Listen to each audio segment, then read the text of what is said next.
Mi padre me dijo, no eres bienvenida en mi casa, pero cuando perdió la suya por una deuda que su hijo favorito le ocultó, me buscó. Yo solo respondí, no eres bienvenido en la mía. Cuando pienso en el día en que mi papá me dijo que no era bienvenida en su casa, todavía siento esa mezcla de enojo, tristeza y vergüenza que me dejó paralizada por un buen rato. Yo tenía 24 años y estaba empacando mis cosas porque finalmente había decidido mudarme con mi novio, algo completamente normal en cualquier parte, menos en la cabeza rígida y anticuada de mi papá. Mi hermano Eddie llevaba viviendo con su novia desde que apenas cumplió los 19, y a él nunca le dijo nada, jamás una crítica, jamás una advertencia de esas que se guardaba especialmente para mí. Pero claro, Eddie siempre fue el hijo perfecto, el orgullo, el que podía cagarla y aún así mi papá lo celebraba. A mí, en cambio, me veía como la oveja descarriada que necesitaba control y supervisión como si fuera una niña. Recuerdo que ese día, mientras yo metía mis libros y mi ropa en cajas, él caminaba detrás de mí como si estuviera revisando que no me robara nada, y en cierto momento me dijo que si me iba con mi novio, entonces no regresara llorando cuando las cosas me salieran mal. Y cuando no reaccioné a su chantaje barato, soltó la frase que me marcó con una fuerza que todavía duele, que no era bienvenida en su casa y que mientras no entendiera el significado de la palabra familia, él no tenía nada que hablar conmigo. Yo no respondí, porque cualquier cosa que dijera solo iba a empeorar todo, así que tomé mis llaves, cerré la puerta y traté de no derrumbarme en el estacionamiento. A partir de ahí, dejó de hablarme de un día para otro. Me bloqueó de su teléfono, de sus redes, de cualquier forma de contactarlo. Mi mamá me llamaba a escondidas porque él le prohibía mencionarme. A veces hablábamos apenas unos minutos porque ella tenía miedo de que él entrara y escuchara. Era absurdo, como si yo fuera una especie de enemiga peligrosa. Mientras tanto, Eddie seguía siendo su adoración. Él podía faltar al trabajo, meterse en problemas, endeudarse, lo que fuera, y mi papá siempre encontraba la forma de justificarlo. Pero a mí me cortó sin pestañear solo porque decidí vivir mi vida. Los años pasaron y yo avancé. Conseguí un trabajo estable, me mudé a un apartamento mejor y eventualmente me casé. Jamás fui perfecta, pero tampoco era la rebelde perdida que él se inventaba. Solo quería que respetara mis decisiones y que dejara de tratarme como si fuera un error que había que corregir. Todo cambió una tarde que yo estaba saliendo del trabajo. Vi una llamada perdida de mi mamá y luego un mensaje que decía que era urgente. La llamé de inmediato y lo primero que escuché fue su llanto. Le pregunté qué había pasado y, entre sollozos, me dijo que mi papá había perdido la casa. Al principio creí que había entendido mal, porque esa casa estaba pagada desde hacía años y mi papá siempre presumía que no debía ni un centavo. Pero mamá me explicó que ella había pedido un préstamo enorme usando la identidad de mi papá, según él porque necesitaba consolidar unas deudas y no quería que su historial quedara afectado. La versión oficial era que le pidió a mi papá firmar unos papeles que supuestamente eran de un seguro del carro. La versión real era que ella aprovechó que mi papá confiaba ciegamente en él y le metió documentos que terminaron generando una deuda impagable. Cuando dejaron de pagar, el banco comenzó el proceso y finalmente se quedaron sin la casa. Unos días después, mi papá apareció en la puerta de mi casa. No llamó, no avisó, simplemente llegó en un carro que claramente era un viaje por aplicación y se quedó parado frente a la puerta con una maleta vieja y la cara partida entre vergüenza, cansancio y desesperación. No lo había visto en casi 5 años, y aún así lo reconocí en cuanto lo escuché llamarme por mi nombre como si nunca hubiera pasado nada. Dijo que necesitaba quedarse conmigo unas semanas mientras se recuperaba, que no tenía dónde ir y que yo era su hija. Lo escuché con calma porque ya no tenía la misma necesidad de aprobación que tuve cuando era más joven. Ahora me quedaba claro que él escogió apartarse de mí y que nunca se preocupó por reparar nada. Recordé cada llamada ignorada, cada cumpleaños en el que hizo como si no existiera, cada vez que prohibió a mi mamá hablarme, cada rumor que me llegaba de que él se refería a mí como si yo hubiera sido una decepción. Le respondí que no podía ayudarlo, que él mismo fue quien me dijo que no era bienvenida en su casa y que yo no pensaba abrirle la puerta ahora que necesitaba algo de mí. Mi papá insistió y trató de acercarse, pero cerré la puerta antes de que pudiera decir otra palabra. No lo hice para vengarme, lo hice porque entendí que el amor nunca puede sostenerse cuando siempre es uno el que carga con todo. Él me enseñó que la familia era algo condicional, que su cariño dependía de que yo siguiera sus reglas. Y yo aprendí a vivir sin él. Ese día no sentí placer ni triunfo, solo una especie de paz extraña, como si por fin hubiera tirado una piedra que llevaba cargando demasiados años. Y así empezó todo este desastre, uno que nunca busqué, pero del que ya no pienso huir. Actualización 1. Había pasado un poco más de una semana desde que le cerré la puerta a mi papá, y aunque pensé que ese sería el final del asunto, descubrí que apenas era el comienzo. Todo empezó con una llamada de Eddie, que apareció en mi teléfono con ese tono arrogante que siempre usaba cuando quería exigir algo sin tener que admitir que estaba pidiendo un favor. Apenas contesté, empezó a reclamarme que qué chingados me pasaba, que cómo era posible que hubiera dejado a papá tirado como si fuera cualquier desconocido, que él estaba sufriendo y que yo tenía la obligación de ayudarlo porque era su hija y porque al final la familia debía estar unida en los momentos difíciles. Lo escuché sin interrumpirlo porque ya lo conozco y sé que si lo frenas empieza a gritar. Cuando terminó su mini discurso, le pregunté por qué no empezaba por decirme la verdad sobre el préstamo que pidió a nombre de mi papá. ¿Por qué no explicaba cómo había logrado que mi papá firmara documentos sin saber lo que estaba autorizando, y sobre todo por qué pensaba que yo tenía que solucionar el desastre que él mismo había causado? Se quedó callado unos segundos, quizás porque no esperaba que yo ya estuviera enterada de todo, y después trató de justificarse diciendo que lo hizo porque necesitaba dinero, que la situación se le había salido de las manos y que papá nunca entendía nada de bancos ni de trámites. Luego remató diciendo que lo importante ahora no era buscar culpables sino arreglar la situación. En ese momento me di cuenta de que Eddie no se arrepentía de nada y que esperaba que todos los demás cargaran con su mierda como siempre. Después de discutir con Eddie, recibí un mensaje largo de mi mamá contándome que mi papá estaba quedándose temporalmente con una tía que vivía más lejos, y que ella estaba angustiada porque toda la familia estaba criticándola por mi comportamiento. Me decía que en la última reunión familiar algunos de mis tíos la habían acusado de haber criado a una hija ingrata y que ella ya no sabía cómo defenderme sin provocar discusiones. Me pidió que reconsiderara, que hablara con mi papá, que no lo dejara solo en la situación en la que estaba. Pero yo no podía ignorar el hecho de que él mismo me expulsó de su vida y me negó como hija durante años, y ahora pretendía que corriera a salvarlo como si nunca hubiera pasado nada.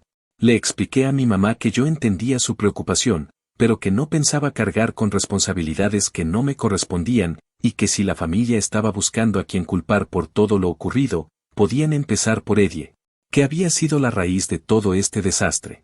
Al poco tiempo de todo esto, empezó una especie de campaña silenciosa en mi contra dentro de la familia. Me enteré por mensajes y llamadas de primos y tías que ni siquiera me hablaban desde hacía años. Unos decían que yo estaba actuando por rencor, otros que me había vuelto fría y que necesitaba recordar mis valores. Hubo incluso quien escribió que Dios me iba a juzgar por abandonar a mi padre en su peor momento. Sin embargo, ninguno mencionaba el papel de Eddie en el desastre. Para todos ellos él seguía siendo el hijo admirable, el muchacho que solo había cometido un error y que merecía comprensión. Y yo, como siempre, era la que debía sacrificarse para mantener la unidad familiar. Me sorprendió descubrir lo rápido que una historia puede deformarse cuando la cuenta a alguien que te odia y cuando la escuchan personas que llevan años esperando una oportunidad para criticarte.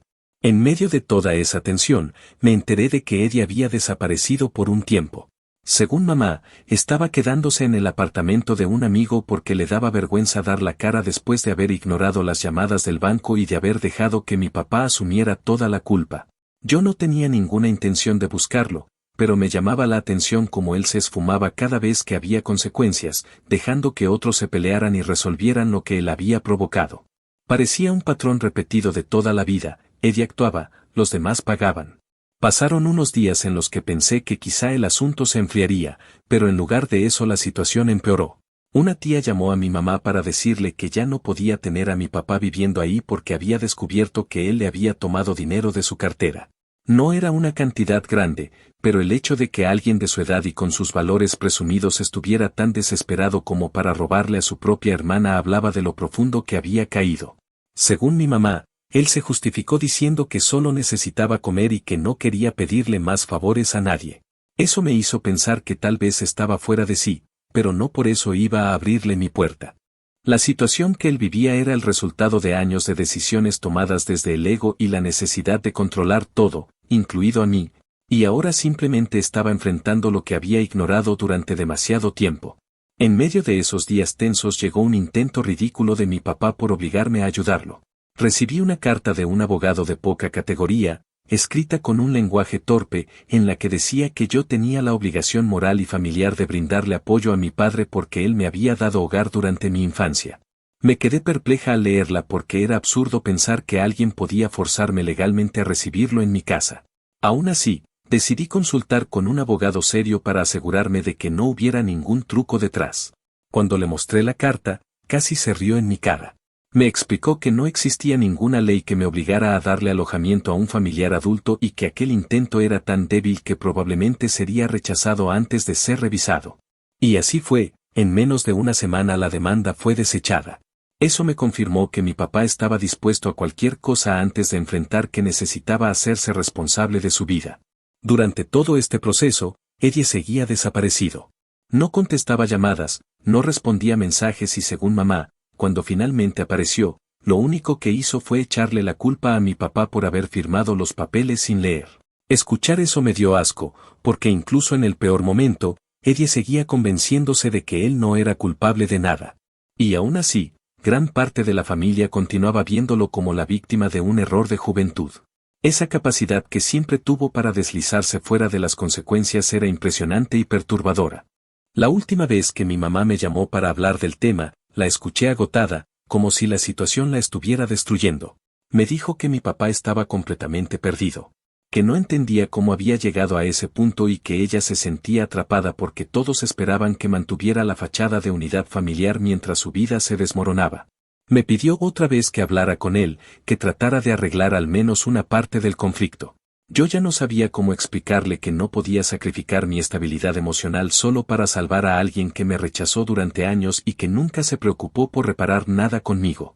Le dije que yo ya no iba a hacerme responsable de problemas que nunca causé y que si mi papá quería salir adelante, era él quien tenía que dar el primer paso, no yo. En ese punto entendí que esta primera semana solo había sido una demostración de lo que sucede cuando una familia entera está construida alrededor de preservar la imagen de un hijo favorito y de culpar al resto por cualquier fractura. También entendí que este no era un simple conflicto familiar sino una consecuencia de años de dinámicas enfermizas. Lo único claro era que yo no pensaba volver a ocupar el lugar que ellos esperaban, ese papel de hija sacrificada que todo lo aguanta para que nadie se sienta incómodo. Ya no era esa niña, y lo que venía después solo iba a confirmar que había hecho lo correcto al no abrirle la puerta. Ya no era mi responsabilidad cargar con los desastres de nadie. Y con el paso de los días, descubriría que la situación estaba lejos de terminar. Actualización 2. Habían pasado unas cuantas semanas desde esa tormenta inicial y pensé ingenuamente que el asunto comenzaría a perder fuerza. Me equivoqué por completo. Fue como si mi negativa hubiera activado un mecanismo interno en mi papá, uno que llevaba dormido muchos años, ese mecanismo que le hacía creer que la autoridad que tenía cuando yo era niña seguía vigente. No sé si fue el orgullo herido o esa necesidad absurda que siempre tuvo de controlar el relato, pero lo cierto es que, de un día para otro, la situación dio un giro tan ridículo que tuve que leer 2 veces una carta para confirmar que de verdad estaba viendo lo que estaba viendo. Un día por la tarde, cuando volví del trabajo, encontré en mi buzón un sobre extraño, más grueso de lo normal. Al abrirlo, vi varias hojas con el membrete de un despacho de esos que parecen operar desde una oficina improvisada en una lavandería. El texto decía algo que en ese momento me pareció surrealista: mi papá estaba exigiendo que yo lo alojara, alegando que, por haber cuidado de mí durante mi infancia, yo tenía ahora un deber moral que debía cumplirse. La carta era un intento de demanda que ni siquiera estaba redactado con coherencia, como si la persona que la escribió hubiera copiado frases de una serie legal sin entender su significado. Al principio pensé que era una broma pesada de alguien de la familia, pero al leer mejor me di cuenta de que era real. Lo que más me sorprendió no fue la demanda en sí, sino el hecho de que mi papá creyera que podía obligarme a usar mi casa como refugio para él después de haberme expulsado emocionalmente durante tanto tiempo. Consulté con un abogado de verdad, uno cuyo correo electrónico no tenía faltas de ortografía en el nombre. Cuando le mostré la carta, apenas pudo controlar la risa. Me explicó calmadamente que no existe ninguna obligación legal que me fuerce a recibir a mi papá en mi hogar. Que existen leyes sobre manutención de padres en ciertos estados, pero incluso bajo esas reglas extremas, nadie puede exigirme que lo meta bajo mi techo. Añadió que el escrito estaba tan mal elaborado que, si lo ve un juez, probablemente lo descarta sin siquiera programar una audiencia. Efectivamente, en menos de una semana todo quedó anulado. No hubo reunión, no hubo revisión, no hubo absolutamente nada. Solo una notificación que decía que el reclamo carecía de fundamento. Yo no sabía si sentir alivio o vergüenza ajena, porque era humillante ver a mi papá rebajarse a ese nivel sin darse cuenta del daño que estaba haciendo. Cuando me enteré de que el intento había fallado, pensé que tal vez ahí terminaría todo, pero nuevamente estaba subestimando el patrón de comportamiento al que él siempre regresaba cuando perdía el control. Mi mamá me llamó días después para decirme que mi papá estaba furioso, no porque la demanda se hubiera rechazado, sino porque yo había consultado a un abogado sin considerar la posibilidad de resolver esto como familia. Esa frase me dejó helada. Me hablaba como si yo fuera la extraña que está dañando un núcleo familiar que él mismo se encargó de quebrar hace años. Mi mamá decía que él estaba convencido de que yo estaba actuando movida por rencor, que no entendía por qué me negaba tan tajantemente a ayudarlo cuando él solo necesitaba un tiempo y un techo. Fue frustrante escucharla repetir casi palabra por palabra el discurso que él severamente le había dictado, porque aunque ella trataba de ser neutral, se notaba que estaba agotada emocionalmente. No pude evitar sentir compasión, pero al mismo tiempo sabía que ella había sido cómplice de esa dinámica durante años, aun si lo hacía por miedo o costumbre. Y mientras mi papá seguía moviéndose de casa en casa según quien aguantara más sus quejas, Eddie continuaba desaparecido. Parecía que se escondía a propósito para evitar cualquier responsabilidad, como si en su cabeza la culpa hubiera sido transferida totalmente a mi papá y él no tuviera por qué enfrentar absolutamente nada. De vez en cuando mi mamá decía que había escuchado que Eddie estaba trabajando temporalmente en algo, pero nadie sabía mucho más. Yo sospechaba que simplemente estaba huyendo antes de que alguien le exigiera respuestas. Ese comportamiento era la continuación natural de su forma de ser desde niño, cuando rompía algo y corría a esconderse detrás de mi papá, dejando que él resolviera todo. A mediados de ese mes las cosas volvieron a complicarse. Mi tía, la misma que lo había acogido inicialmente, lo corrió de su casa. Me enteré porque mi mamá me llamó llorando, diciéndome que mi papá había tomado dinero de la cartera de mi tía y que ella se sintió traicionada. Según lo que me contó, mi papá negó haberlo hecho al principio, pero luego dijo que lo había tomado porque no tenía dinero para comer y que no quería seguir pidiéndoles favores a los demás. Yo entendía que estaba desesperado, pero también me quedaba claro que estaba repitiendo patrones destructivos. No era la primera vez que trataba de conseguir lo que quería de maneras torcidas cuando se encontraba contra la pared. Era como si, al no tener un enemigo visible, buscara cualquier excusa para justificar lo injustificable. El punto más indignante de esa etapa ocurrió cuando una tarde, sin previo aviso, escuché golpes en mi puerta. Eran golpes insistentes, fuertes, casi como si alguien quisiera tumbarla. Al mirar por la mirilla, vi a mi papá ahí parado. Estaba más delgado, con la ropa arrugada, la mirada perdida. Me pareció verlo más viejo que nunca, como si los últimos meses le hubieran caído de golpe. Se notaba que estaba cansado, desesperado, pero también había algo más, una insistencia que reconocí de inmediato. Ese mismo gesto terco que tenía cuando yo era niña y él insistía en que debía pedir perdón incluso cuando yo no era quien había hecho algo malo. Me contó, mientras yo mantenía la puerta apenas entreabierta, que la familia entera lo estaba tratando como una carga, que nadie quería hacerse responsable y que él no entendía por qué yo lo rechazaba de esa manera. Me dijo que ya tenía claro que había cometido errores conmigo, pero que ahora necesitaba a su hija. Y su voz se quebró en un par de momentos, algo que pocas veces vi en mi vida. Me pidió que lo dejara quedarse algunas semanas, que solo necesitaba estabilizarse, que prometía no causar problemas. En otro tiempo, quizás cuando era más joven, tal vez habría cedido movida por la culpa. Pero ahora estaba frente a mí un hombre que había decidido que yo no era parte de su familia, no cuando yo necesitaba apoyo, no cuando él tenía la oportunidad de actuar como padre, sino cuando se encontraba acorralado. Le dije que lo perdonaba, que no cargaba ningún odio hacia él, pero que no podía abrirle la puerta. Le dije que esa decisión que él tomó años atrás, cuando me dijo que no era bienvenida en su casa, había tenido consecuencias reales, que no podía pretender que nada hubiera pasado y esperar que yo resolviera su vida. Le expliqué que necesitaba buscar ayuda profesional, que debía asumir su responsabilidad, que yo no estaba dispuesta a convertirme en la salvadora que él necesitaba en este momento. Mientras hablaba, Él trató de decir que yo no entendía lo duro que era estar solo a su edad, pero yo sabía que esa soledad no era nueva. Era una soledad que él mismo había construido cuando decidió quién valía y quién no dentro de su familia. Cerré la puerta con firmeza, no con enojo, sino con una certeza que jamás había tenido. Por primera vez en años sentí que estaba rompiendo un círculo que había gobernado mi vida desde niña, ese círculo en el que yo siempre era la que cedía, la que se disculpaba, la que debía cargar con las expectativas ajenas. Él se quedó un momento afuera, sin moverse, como si estuviera esperando que cambiara de opinión. No lo hice. Se fue sin decir más. Esa noche, mientras trataba de procesar todo lo que había pasado, entendí que este conflicto ya no era sobre si yo debía ayudarlo o no, sino sobre el precio que estaba dispuesta a pagar por mantener una paz que nunca había sido verdadera. En esa puerta cerrada no había rencor, había liberación. Todavía no sabía qué vendría después, pero era evidente que esto no era el final, que aún quedaban piezas moviéndose, y que Eddie, la familia y mi papá iban a seguir generando consecuencias que no podía evitar. Lo que no sabía era que esas consecuencias estaban a punto de volverse aún más absurdas y complicadas. Lo que vino después fue algo que jamás habría imaginado. Actualización final.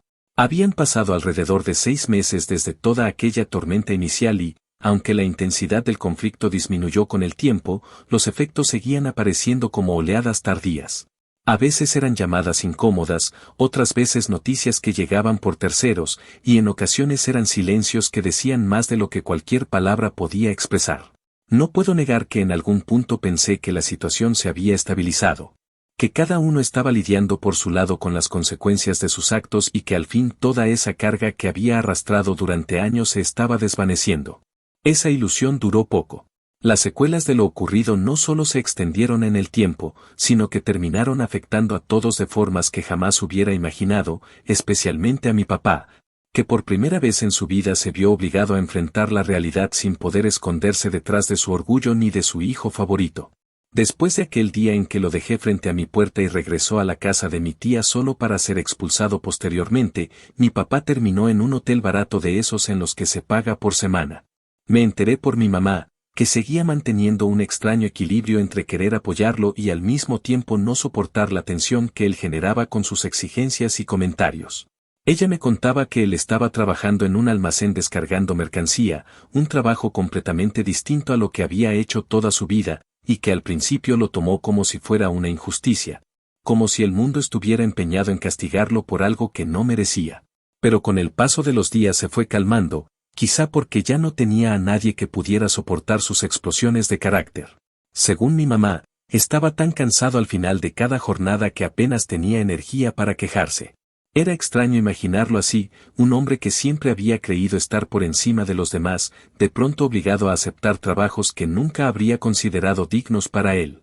Aún así, mi mamá insistía en que yo debería hablar con él. Decía que estaba cambiando, que necesitaba a su hija, que todos en algún momento caen y requieren apoyo. No le respondía siempre, incluso a veces dejaba sus mensajes sin abrir porque sabía que si empezábamos esa conversación terminaríamos en un patrón que llevábamos arrastrando desde que yo era adolescente, uno en el que ella me pedía comprensión para justificar decisiones que jamás habrían sido justificadas si las hubiera tomado cualquiera que no fuera mi papá o Eddie. No quería caer de nuevo en esa dinámica.